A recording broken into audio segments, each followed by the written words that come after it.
पाकिस्तान में शहीदों के पार्थिव शरीर के अपमान का वीडियो सामने आया है, जिसमें पाकिस्तानी सेना के सैनिकों के पार्थिव शरीरों को गधों पर लाद कर ले जाया जा रहा है।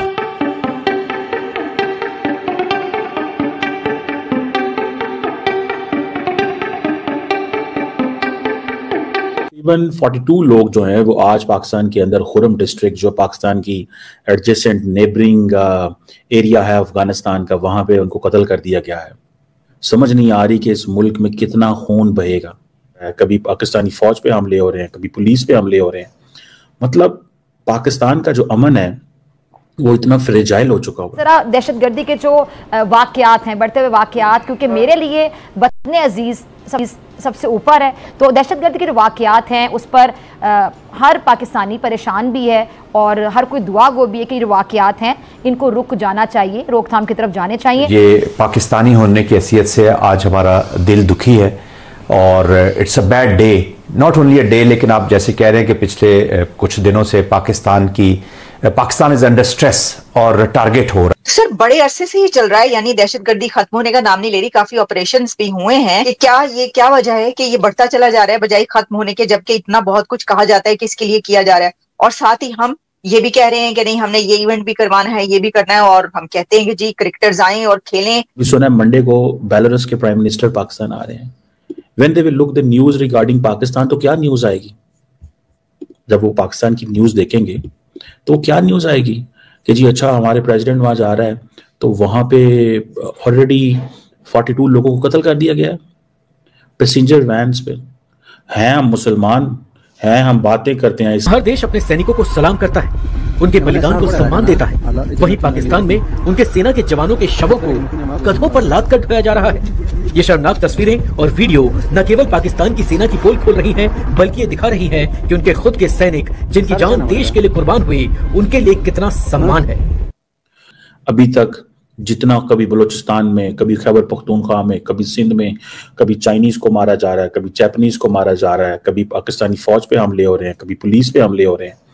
मतलब पाकिस्तान का जो अमन है वो इतना फ्रेजाइल हो चुका हुआ। अभी सुना है मंडे को बेलारूस के प्राइम मिनिस्टर पाकिस्तान आ रहे हैं। When they will look the news regarding Pakistan, तो क्या न्यूज आएगी? जब वो पाकिस्तान की न्यूज देखेंगे तो क्या न्यूज आएगी कि जी अच्छा हमारे प्रेसिडेंट वहां जा रहा है, तो वहां पे ऑलरेडी 42 लोगों को कत्ल कर दिया गया पैसेंजर वैन्स पे। हैं हम मुसलमान, हैं हम बातें करते हैं इस्लाम की, बंदे मारते हैं हम, और फिर हम कहते हैं जी के, और फिर हम ये भी कहते हैं कि एक मुसलमान का जो कत्ल है वो पूरी इंसानियत का कत्ल है। एंड देन फिर हम 42 बंदे मारते हैं, क्योंकि वो 42 बंदे हम इसलिए मार देते हैं और हम कहते हैं कि ये तो सारे के सारे जो हैं वो काफिर है, क्योंकि अंदर ही सारे एक दूसरे को काफिर कहते हैं। ये जो तकसीम है मुसलमानों के अंदर, वो एक दूसरे को काफिर कहती है, और काफिर कहने वाला जो है, काफिर को गोली मारना जो है वो तो जिहाद है। तो अब आपको कोई बाहर से तो नहीं मार रहा, ये काम भारत तो नहीं कर रहा, ये काम तो इंटरनली हो रहा है। अफगानिस्तान को दाद दें, जिसको हमने बनाया एज ए, जिसे कहते हैं ना, breeding ground of the terrorist machinery, और आज वो हमारे गले पड़ गई है। आज हमारे पास कोई रास्ता नहीं है। अफगानिस्तान से ये लोग आते हैं पाकिस्तान के बॉर्डर पे और आके कत्ल करके चले जाते हैं, या कुछ यहीं छुपे रहते हैं। कहीं पुलिस को मार देते हैं, कभी फौज को मारते हैं, कभी किसी को मारते हैं। मतलब यहां पे तो बंदे मारना तो बात ही कोई नहीं है। वो चाइनीज है, वो नाराज हैं। अब पाकिस्तान और चाइनीज मिलके जो हैं, चाइनीज को प्रोटेक्ट किया करेंगे। ये जितनी भी vehicle borne improvised explosive devices हैं, मुझे ये बताएं ना, जो चाइनीज को टारगेट करती हैं, जो पुलिस के लोगों को टारगेट करती हैं, जो फौज के लोगों को टारगेट करती हैं, क्या निकला पाकिस्तान? मैं एक बात बताऊं आपको, इट्स वेरी शेमफुल, बहुत शेमफुल सिचुएशन है, ट्रस्ट मी। बंदा जब देखता है, बंदा करता है, बंदा कहता है यार ये क्या हो रहा है इस मुल्क के साथ। Nobody can even think of this. अब पाकिस्तानी जो अवाम है वो जब देखती है इस सारे सिचुएशन को, वो देख के परेशान होते हैं कि हम किधर जाएं। मैंने किसी मुल्क जाना हो तो मैं जब देखूंगा वहां पे किस तरह के चैलेंजेस हैं, तो मुझे मेरी फैमिली, मेरे रिलेटिव, मेरे घर वाले, मेरे दोस्त, जो मेरे कंसर्न लोग हैं, वो कहेंगे चेक करें भाई क्यों जा रहे हो वहां पे, तो ऐसे हो रहा है। ठीक है ना जी। जनरल साहब, पहले आपसे आगाज करता हूँ जी, ये सिक्योरिटी मैटर्स पे मेरे ख्याल में दो अवलीन प्रायोरिटीज होती है किसी भी मुल्क के लिए, एक उसकी सिक्योरिटी, लोगों का जानो माल का तहफ़्फ़ुज़, और दूसरी इकनॉमिक सिक्योरिटी, ज़िंदगी के निज़ाम ज़िंदगी, रोज़गार के मौके कैसे। हमारी दोनों इस वक्त वल्नरेबिलिटीज़ हैं, लेकिन हमारा खेल कहीं और लगा हुआ है। हमें कुछ खुदा खौफी चाहिए, सारों को चाहिए, किसी एक को नहीं को चाहिए। जी बिस्मिल्लाहिर्रहमानिर्रहीम। नदीम साहब, पहले तो thank you very much for the invite. I think आपने जो पहला ही क्वेश्चन किया है या जो आपने इंट्रो में बात की है, ये पाकिस्तानी होने की हैसियत से आज हमारा दिल दुखी है और it's a bad day, not only a day, लेकिन आप जैसे कह रहे हैं कि पिछले कुछ दिनों से पाकिस्तान इज अंडर स्ट्रेस और टारगेट हो रहा है।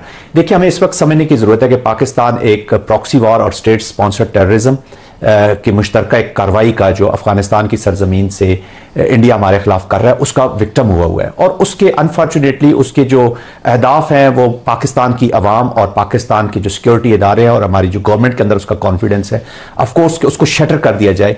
देखिए, इस वक्त पाकिस्तान को नदीम साहब इस वक्त तो कोई जंग के जरिए किसी मुल्क का जोग्राफिया बदलना आसान नहीं है, लेकिन किसी मुल्क को इम्प्लोड करने के लिए जो एप्लीकेशंस हो रही हैं, प्रॉबेबली पाकिस्तान की इम्प्लोड वो चाह रहे हैं कि एक मरे हुए हाथी की तरह एक स्टेट हमारे इस नेबरहुड। आप इम्प्लॉयर को अंडरस्टैंड करते हैं कि कैसे आपका दुश्मन इसको इंजीनियर करता है। जी हाँ, तो वो हमें उसको रोकने के लिए जो इक़दाम करने चाहिए वो हम नहीं कर पा रहे। जो अपेक्स कमेटीज बनी हुई हैं, ठीक है जी, वो ये कहते हैं कि हम ऑपरेशन को लॉन्च करेंगे काउंटर टेररिज्म। ये जो सेपरेटिस्ट वायलेंस है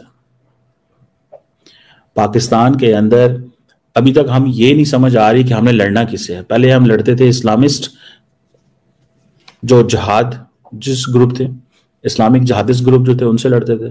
अब हम कह रहे हैं कि नहीं, एथनिक से भी लड़ना है, and we need a whole of a system approach. It means whole of a system approach means कि फौज तो लड़ रही है, अवाम डिवाइडेड है। अब ये क्वेटा पे रिसेंट हुआ तो आपको पता पूरी दुनिया ने कंडेम किया था। क्या मतलब, आपको दुनिया कहती है बड़ा अफसोस हुआ है आपके साथ ये जुल्म हो रहा है। एंड देन मैंने आपको कहा था कि अगले दिन कहा था कि जब नरेंद्र मोदी G20 की मीटिंग्स कर रहे हैं वहां पे, नरेंद्र मोदी G20 की मीटिंग्स कर रहे हैं वहां पे, तो he is talking one thing, वो एक चीज पे बात कर रहे हैं, how to take forward India, and for that matter he is engaging with the global partners